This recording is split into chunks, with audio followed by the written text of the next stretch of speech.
This video is answering one question. Can we predict your chances of winning a simulated game in College Football 26 before we play it? I collected data from over 430 simulated games, and along the way, we're also going to answer these three things. Do team overalls actually matter to this simulation logic? And is there a home field advantage baked in? And if we can learn those two things, then we could ask ourselves if we can make an actual formula that you could use on an iPhone calculator to calculate before you simulate a game your real chances of winning. Now, I am going to set this phone down because my arm hurts, but let's get into it. First, the basic question. Clearly, simulation isn't just random, right? Like if you are 99 overall Georgia and you play FCS East, you're gonna win the game a lot, right? The answer is yes. Okay, let's get that out of the way. Overall does seem to matter. In our sample, if you were to take the higher overall rated team and just predict that they are going to win the game, you are going to be accurate over 70% of the time. Now, for context, I did use weeks 1, 8, and 14 in this sample, so there's a good chance that in week 1, there's a lot of big overall gaps. So I'll show you the typical gap between overalls. But then naturally, your other question is going to be, well, if better overall teams win, are you even more likely if the gap is bigger? Because Georgia's better than FCS East, but Georgia is probably also higher overall than Tennessee, unfortunately. So you should have a better chance of beating FCS East than Tennessee, right? Yes, the answer is yes too. I'll throw something on the screen where what we can see is as the gap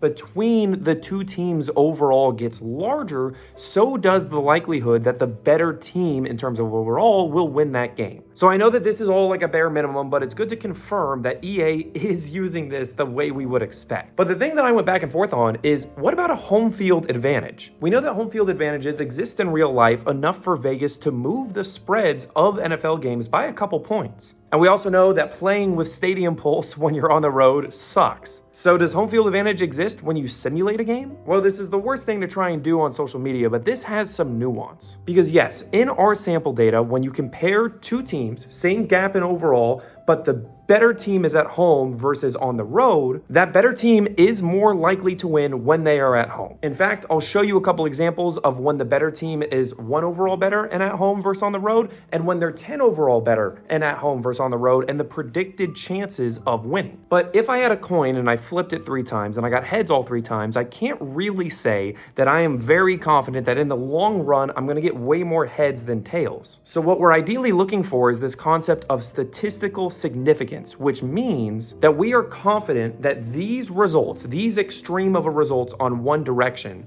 did not happen due to random chance. The threshold usually is 5% and sometimes 10%. So when somebody says that something is statistically significant, what they're also saying is that usually there is a sub 5% chance that you would have gotten results this extreme due to random luck. Well, what is our value of that number? It's at 20%. So it's not quite there enough for me to confidently say that a home field advantage truly exists. But if you want to predict your results, you're a little bit more accurate if you take into consideration who's the home team. And also, logically, my base assumption personally is that EA would put that into the game. I feel like that's a very simple thing to do. And if they're trying to model reality, reality does have some form of home field advantage. So I'm going to break the rules here and say, even though it's not statistically significant, my gut feeling is that there is a little bit of a home field advantage. Now, I'd be really curious to hear your thoughts in the comments on that. But now that we know that overalls do matter and that there probably is something to be said about home field advantage, is there a formula to predict your chances of winning a game? Yes, there is. It is right here. It is very simple. I will show you a couple of real examples as well with an 85 overall team and an 80 overall team, and then a 95 overall team and an 80 overall team. And you're probably wondering, way back at the start of this, I said that you're about 72, 73% accurate if you just predict the higher overall team. How accurate is this? Well, it's about the same. But what we gain from this is nuance. If you just predict that the higher overall team has a 100% chance of winning, you don't really get anything of value out of that. So while this may be equally as accurate as just predicting the higher overall team will win, now we can get a percent likelihood, which